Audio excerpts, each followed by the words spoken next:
Lots of bees in here. Oh, it's so nice. I'm kind of trapped. We'll find a way out. Oh. Hi everybody, welcome to the Take Home Grow Kit check-in.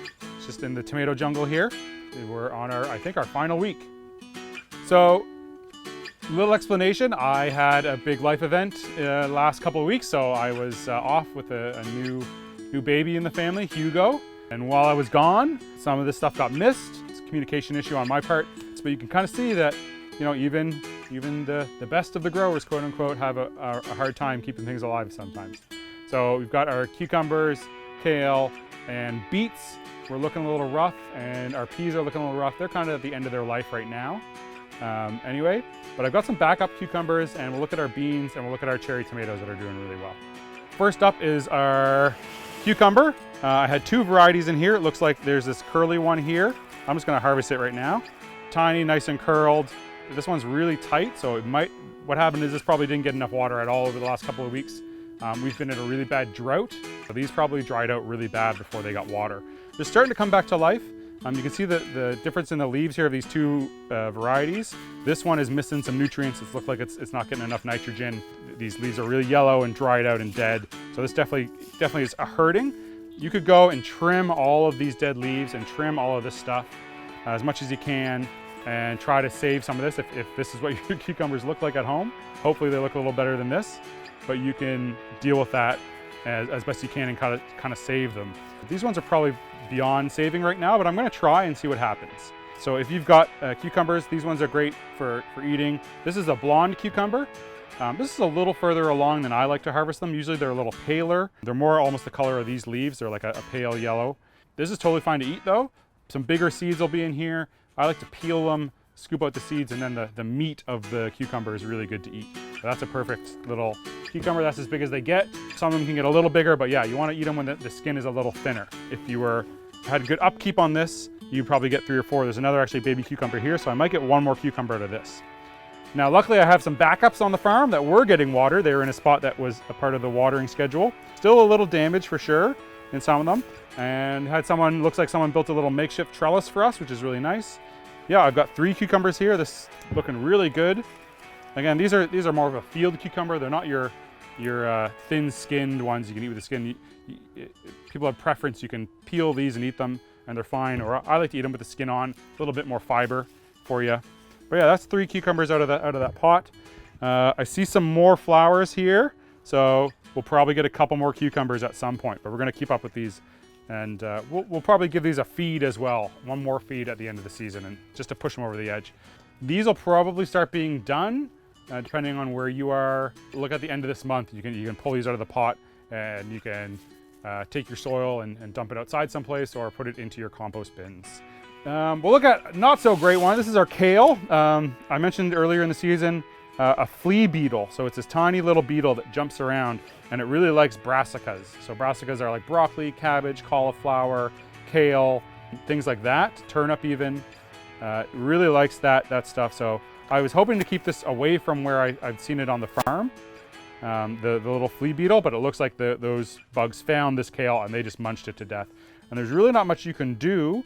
You can get some sprays, but for this little amount of kale, I'm not gonna go and buy a whole amount of pesticides, and I don't like using pesticides anyway. The best thing to do is you can actually go, and if you can, find the beetles and squish them, but they like jumping, so it's pretty hard. So if this happened to you, your kale should be a little bigger than this. It's been really, really hot and dry. Kale really doesn't like that. So I might try to save these, clip them all back and bring them inside or try to deal with the beetle. And then in the fall, these will continue to grow and they'll be really happy once the weather starts getting cooler and colder, and they'll start producing a bit more. You can try to move your kale inside in the fall as well, kind of end of September if it's in a bucket, and to see how it does indoors. It'll need to be in the sunniest spot you can give it. Some kale will survive the whole winter if you give it the right conditions, and it'll actually go to seed next year, and you can seed save kale. Really easy to seed save kale. It'll grow up and put flowers on, and you can eat it in the spring as well.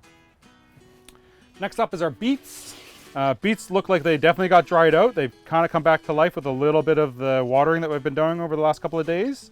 You know, if I'd been around, I would have eaten these leaves before they had turned yellow and had a nice little beet green salad, or you can cook them up. We gave out beet greens at the center last week and people really loved them. You just kind of fry them up like spinach. But we'll clean this up. Doesn't look like I'm getting too many beets here. Maybe that was because I planted them too close together, or the lack of water at the wrong time didn't allow the beets to really form. We can also probably try these again. If you've got beet seeds, you could try them again right now in a bigger pot, and you might get some actual beets out of it. Okay, next up are peas. Nice and tall. They climbed pretty well. These peas are a little further along than I would want to eat them. There might be one or two that are still pretty good, but nevertheless, if your peas do look like this, they've got full-size peas in them, and the shells are kind of spotty and getting white. You can try to eat these peas. You could cook them up. Sometimes they don't taste that great. I think these were snow peas, so not necessarily, or snap peas, so not necessarily great cooking peas.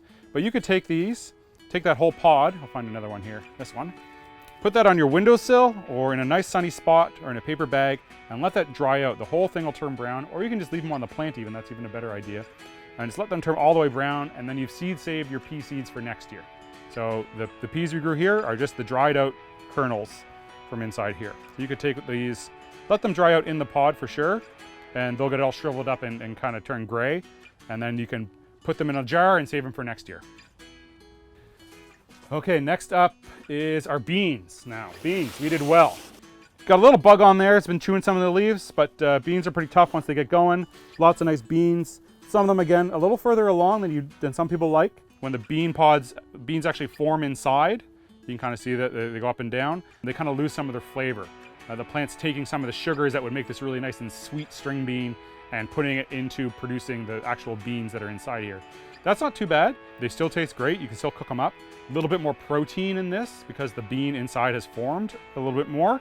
Now, when harvesting beans off a plant, and most things, you don't want to just yank on the bean like this. You can see if I'm doing that pretty hard, it's not coming off the plant.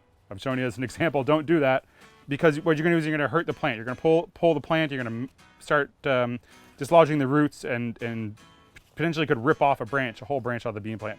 I like to kind of grab the plant with one hand, hold it really tight, and then pull the bean off so I'm not shaking the plant too much. And you can just do that. You can basically harvest all of your beans.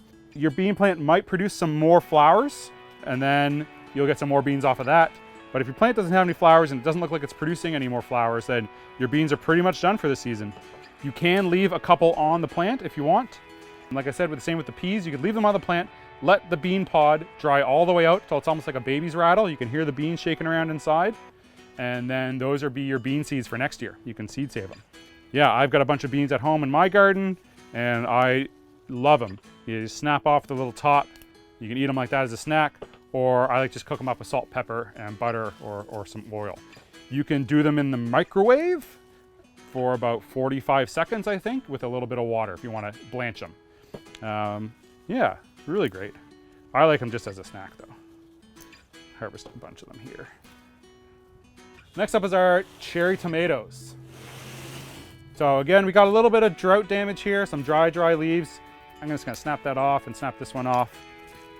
Doing a little triage for the plant. So the plant is definitely gonna try to save these branches. It's gonna put energy into trying to keep these alive. So just do the plant a favor, make that decision for it, and just get rid of those altogether. Got some nice little cherry tomatoes. So they'll ripen. If you've got the black cherry tomatoes, I think that was the varieties we gave out, with the dark cherries, they actually are a little green. So once they turn red on the bottom like that, they're done. Even with that little green on the top. You don't have to wait for these to go all the way dark red. You can even take some of them that are just starting to turn, or if you're having tomatoes that aren't turning any color, they're staying green, you can pick some of your biggest ones, put them in a paper bag with an apple or a banana, and they'll ripen quicker. The bananas and apples, a lot of vegetables that ripen give off a gas, and that gas will promote other foods to ripen as well. So your cherry tomatoes can do that. You can put in some ripe cherry tomatoes with your unripe ones, and they will probably change color. Great, nice little snack, little lunch salad there.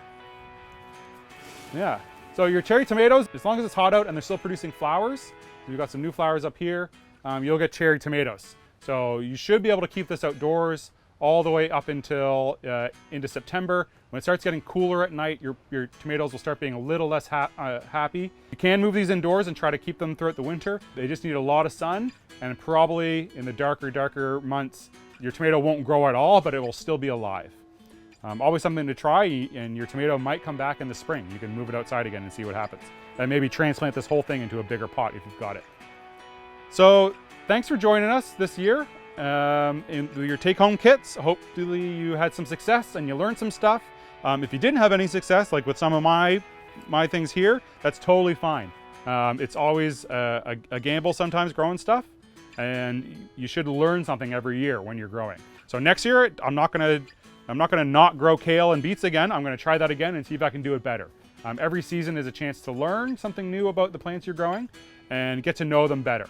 And then over the course of 3, 4, 5, 6 years, you can get really good at growing it. It doesn't happen all in one season. Thanks for joining us. I hope we get to see you soon, and we'll see you around.